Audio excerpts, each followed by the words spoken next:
اليوم عندنا تحديات لو خيروك الجزء الثاني. انا ومرتضى نشوف التحدي الاول. بدأ. لو خيروك تشرب مي مخبوط لو تروح ترقص بالشارع. نروح ونختار التحدي، نختار ونرقص بالشارع. حيل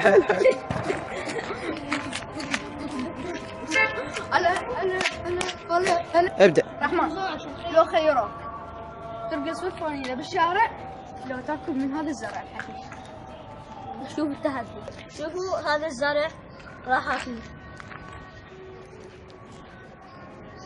اوكي؟ 3. لو خيروك تدخل على بيت جيرانكم لو تفتح سيجار. نروح ونختار التحدي. 3. طبعا هروح نرقص على البيت هاي. يلا. الله يستر. موت واحد 2.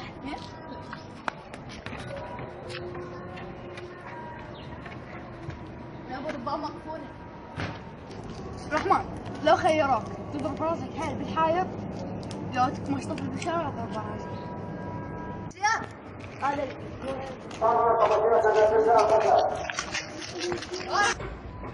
مرتضى، لو خيروك تمدد بالجوع وتغطي نفسك بهاي لو تعبر على حديقة جيران ديسة وتشلع. الاختيارات لو 2. الناس تتمدد وتغطى بهاي لو تعبر على هاي وتشلع. هاي اختار الهاي. بس نختار التحدي التلقائي بأمر أحد.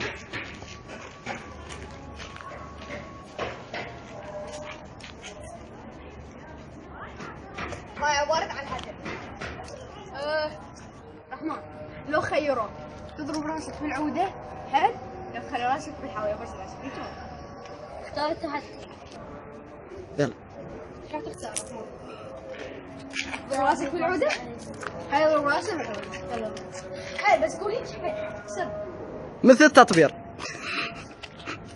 إلى هنا تنتهي الحلقة أصدقائي.